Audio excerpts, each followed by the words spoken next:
This is an important book for the Hannah Swensen series because it finally brings an end to the 15-year love triangle. At this point, Mike and Norman have both proposed to Hannah multiple times. Who does she choose to marry? You'll find out soon enough, but be warned, it is a super disappointing solution that has earned the book many one-star reviews. That's why this video is extra long. I have a lot of complaints to get off my chest. This love triangle is totally... Argo Funk Book Review. Argo Funk Book Review. In the last book, Hannah and her sisters decided that planning their mother's wedding is too hard, so they give up. The new plan is to forget the big church wedding and fly their mother out to Las Vegas for a quick wedding with a man in an Elvis wig. If you have read these books, you'll know this plan won't work. Mother is ridiculously controlling. She calls Hannah with a list of orders every single morning. Even though Hannah's in her 30s and has her own life, "Mommy, you don't need to tell me what to do every day." Hannah's mother would never cancel a wedding without warning. With 10 days left, they've already spent thousands of dollars on the wedding. I'm sure all the out-of-town relatives already purchased plane tickets. I guess love has changed Dolores, because now she's a giggly bride. She's so happy. She's constantly gushing. She has no problem bringing her daughters along for a 3-day honeymoon. She gets 3 honeymoons, actually. This is so stupid. I'm sorry. So, 3 days in Las Vegas, that's like honeymoon number 1. Honeymoon number 2, a week-long cruise in Alaska. Honeymoon number 3, I forget where they go. But still, 3 honeymoons, give me a break. Well, Mother goes to Las Vegas and she's all giggly because it's so wonderful. She gets to marry Doc. Oh boy. It's totally not the way Mother behaved in any of the other books. It's ridiculously out of character. Now, something which is in character for her is to be super mean and bossy. She's like, "No, Hannah, you gotta get rid of Doc because it's bad luck for the bride to see the groom before the wedding." They were just on the same plane together. It's too late for them to not see each other. Hannah is surprised when Doc's best man at the wedding is Ross Barton. Ross is her old college buddy. He appeared in book 8. Her heart quickens just thinking about him. She loves him so much. She's still wearing the ring that he gave her. I don't remember him giving her a ring, but still, she loves Ross, and that's who Hannah marries. The random guy from 10 books ago who is so unimportant, he's only been mentioned once or twice since then. He is supposed to be the love of Hannah's life. This is so disappointing. I wanted Hannah to marry Mike or Norman. Giving Hannah a new love interest at the very last second is a total cop-out. It feels like the author couldn't pick who Hannah should marry, so she cheated and went with the guy no one remembers. I seriously doubt any readers remembered Ross before this book, because he's a secondary character from a book that was written 9 years ago. Personally speaking, I read a new Hannah Swensen book every 2 months. So that means I read the book with Ross over 2 years ago. I don't remember this guy at all. He feels like a completely new character. The book tries to justify Ross as Hannah's major love interest by saying he's been in constant contact with everyone in town. He's called them about every week for years. They just never mentioned it until now. And guess what? He's applying for a full-time job in Lake Eden so he can be closer to Hannah. Oh, it's so romantic. Ross loses a few points in my book because he is responsible for the dumbest moment of this book. Mother says she's having a German chocolate cupcake. Ross tells Hannah she makes great chocolate cake. Hannah says, in that case, he'll enjoy eating cupcakes, which are like normal cakes, but smaller. Yes, Hannah explains what cupcakes are to a man in his 30s. It's even dumber than you think, because cupcake is Ross's nickname for her. He has called her Cupcake for over 10 years. And she still thinks he needs to be told what cupcakes are. Also in this section, Hannah says angel food cupcakes don't exist. That is flat out wrong. They do exist. You would think a professional baker would know that information. Hannah spends the night in Ross's room. They stay up until 2 a.m. doing something. We're not told what they do. I think tequila may have been involved. Hannah's sisters and her mother get upset about her scandalous behavior. Well, they've got no one to blame but themselves, because they were the ones who went behind Hannah's back to bring Ross here. Ross and Hannah spend a lot of time together. Hannah decides she's in love with Ross and she wants to be with him every minute of the day. In contrast, she hasn't thought about Mike at all, and she's only thought about Norman because he's watching her cat. Is that all Norman is to you, Hannah? A cat babysitter? Hannah cries when she has to say goodbye to Ross. He asks if they could keep their relationship going, and she feels like flying. She's so happy. I have been warned that fans think a ghostwriter took over the series, starting with this book. I agree, the first 90 pages feel like something that came from a different author. That's because the writing is relatively straightforward. Hannah doesn't interrupt the story with long, irrelevant tangents. That all changes as soon as Hannah returns to Lake Eden. She goes back to normal. She spends 3 pages talking to her cat, followed by a page talking about the weather. Yeah, it's like Hannah is being paid by the word. This is where the story really begins. So if you don't care about the love drama, and it's terrible love drama, I don't want to be mean to Ross. He seems like a nice guy, but you should not marry her! So if you don't care about the love drama, just skip the first 90 pages, go straight to this part, because this is where the story starts. Hannah's on trial for murder after she accidentally hit someone with her truck in the previous book. Actually, come to think of it, Hannah probably broke the terms of her bail by going to Las Vegas the same week as her murder trial. Hannah and her lawyer are told to go to Judge Colfax's waiting room. Howie steps out to take a phone call for a moment, meaning Hannah's completely alone when the judge is murdered in the next room. He dies while eating her double fudge brownies. Hannah gets mad when her boyfriend Mike says she's a suspect. How dare he say that? Just because she has a great motive, means, and opportunity, and no alibi? Those aren't reasons to suspect someone of murder. Mike gets a text message during this conversation, which convinces Hannah it's time for her to get a new cell phone. Hannah's boyfriends show up for dinner that night, where Hannah gets good news. The judge dismissed the charges against her minutes before he was killed. She's free! Mike is extra rude and points out she's still a murder suspect. Hannah decides she hates Mike now. She also decides to hate Norman because he didn't come to her defense. I know she's just looking for an excuse to hate Mike and Norman so she can marry Ross, but this is a pretty weak one. Norman didn't interrupt during an awkward moment with a police officer. I hate him now. I seem to remember other books in this series where the men did defend Hannah, and she got mad at them for treating her like she's helpless. Maybe Norman didn't say anything because he remembers Hannah scolding him for interfering. Hannah's little sister Michelle takes over the bakery duties. That is to say, Michelle wakes up every morning at 4 a.m. She spends an hour cooking a delicious breakfast for Hannah and goes into work so Hannah doesn't have to.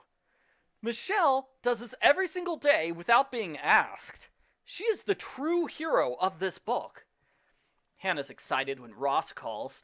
He says he booked a hotel room, and Hannah starts crying because he's not gonna stay with her. Does this mean he doesn't love her? But then she gets excited again because he's literally counting the hours until they can meet each other again. Ugh! This is another reason why I'm not a fan of Ross. Hannah acts immature and over-emotional whenever he's around. She's normally not the kind of person who bursts into tears at the drop of a hat. But in this book, she is. Hannah makes a list of all the suspects, which includes the angry lawyer who never appears, and the judge's 5 relatives. She meets one of the suspects every 3 to 5 chapters. You'd think she would put more effort into solving the mystery, but no. She cares about other things a lot more, like preparing dinner for Ross. Michelle worries there will be a disaster when Ross meets Norman and Mike, so they invite 8 other people to the dinner. That way there won't be any fistfights between Hannah's boyfriends. And of course, having extra guests means we get extra recipes. Tracy helps Hannah pick out a new phone. I like Tracy, but she does not sound like a 5-year-old girl. She talks just like her grandmother does. Hannah immediately gets stuck with her phone because she doesn't know what button to press to turn it on. You press the on button, you idiot. It's like every other piece of technology you've dealt with your entire life. Hannah pulls Tracy out of school just so Tracy can show her how text messages work. I can't believe the school gave permission for that. The school's like, oh, okay, sure.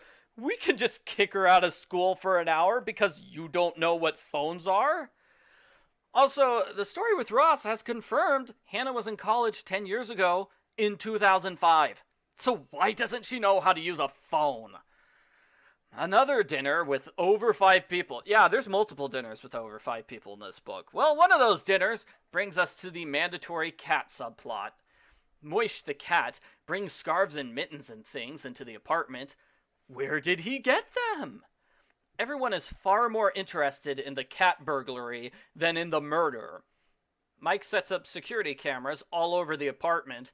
This is not the first time he's set up security cameras just for the cat. It's revealed that Moish is getting clothes from the apartment complex's communal attic. Hannah meets with the victim's first wife. He's still paying her alimony, even though they appear to have been divorced for several decades at this point. Honestly, I wish the book gave us a thorough timeline of the victim's life, because he's got 2 kids with 3 wives, and if his kids are in their 20s, that means he started having kids in his 50s. Hannah makes an elaborate plan in order to meet the ex-wife. It goes perfectly, and the ex-wife starts laughing because she can't wait to tell all of the victim's dirty little secrets. Then the book skips ahead several hours. We never find out what she said. So that was a total waste of time. It would have been nice if they didn't cut the victim's shady past out of the book, because that's why he was killed. Yeah, the book leaves out the culprit's motive. It's dumb. The victim's son is a trashy guy who performs at a sleazy bar. Hannah and Michelle go there, and we get multiple jokes about how terrible this place is. Like, the bartender wants to slip alcohol into Hannah's drink to get her drunk so he can follow her out to her car, and that is not a funny joke. That is terrifying. There's a somewhat funny joke scene where the victim's son reveals he's not actually a trashy rock and roll guy. He just does that because it pays a lot of money. In reality, he wants to become a lawyer. Hannah meets the victim's current wife.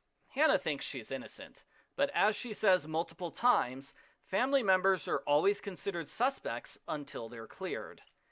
Gee, you know what that reminds me of? Mike treating Hannah as a suspect because she was at the crime scene. Why is it okay when Hannah does it, but not when Mike does it? The dinner with Ross is pretty boring, considering how much build-up it got. The highlight of the evening is Mike pretending to question Hannah's cat. So that just shows how totally boring that night was. Andrea's rarely seen baby can talk now. Bethany was born in book 6, so it must be at least a year since then. I wish the series would tell us outright how old everyone is instead of forcing us to guess. They told us how old everybody was in the first book, but it's been a while since then, and the characters have gotten older. I want to know how old they are now. Hannah has a legitimately sweet moment with Norman, followed by a sweet moment with Mike. Since Hannah won't marry them, these scenes are like a punch to the gut. Why are you teasing us by having a romantic scene with Norman right before Hannah dumps him? Hannah's investigation seems to reach a dead end until Hannah learns the victim made a shady political deal. Hannah shouldn't be surprised to learn this. That was mentioned in the previous book. In fact, that's how the victim was introduced. Let me play a clip from my review of that book. Like Judge Colfax, he's corrupt. He got the job as part of a political bribe, and he sleeps through all his cases. How did Hannah forget this information? Why did no one mention it until just now? It turns out the former governor bribed the victim into covering up a murder. The governor's son is the culprit. He lures Hannah into the courthouse so he can kill her.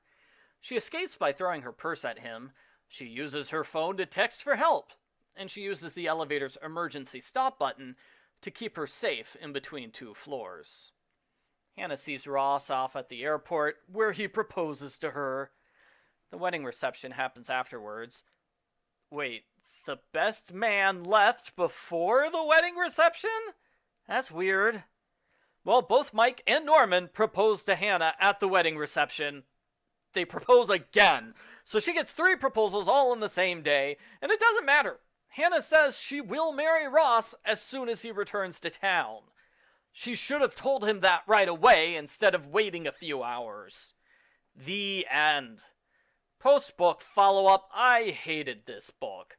Hannah gives up on both her boyfriends to marry Ross. No, just no, that's terrible. We are talking about a 15-year love triangle, which has gone on for thousands of pages. All of that is being thrown out the window in favor of Ross, who is about as bland as a ham sandwich. I was gonna say he makes Norman look interesting, but no, Norman is kind of boring compared to Ross. Whatever! It's just as bad as the culprit of this book. There's a reason why the culprit must be in the story is a golden rule of detective stories. It's supremely disappointing when the culprit is a total stranger who wasn't mentioned before, who doesn't appear until the very end. It would have been far better if one of the suspects had been the culprit. As always, recipes make up a lot of the book. They make up 84 pages, or 24% of the book. The real number is higher, because sometimes we get pages of characters baking the recipe before the recipe officially starts. The book would have been better with more focus on the mystery. Hannah buys 4 donut pans for her sister so she can count it as a business expense on her tax return. That is wrong. Buying your sister a gift counts as a gift, not a business expense. I hope Hannah gets audited. Overall, I hated this book. It's a bad mystery. The fact that the book mostly ignores the mystery doesn't make it any better. The love drama is just terrible, and I suspect there is no way for the next book to redeem itself. The wedding book is going to pull in a bunch of readers who want to see how the love triangle ends, and they will all be upset. I didn't entirely hate this book. The premise of the murder is good, and the extended section in Las Vegas is pretty different for the series. I'm glad the love triangle is finally over, as is the drama of Hannah not having a working phone. Both of those stories have gone on for far too long. Thank goodness they're over. So if I'm being honest, I should give this book a score in the 2 to 4 range. But out of pure spite, I give Hannah Swensen number 18 Double Fudge Brownie Murder a 0 out of 10.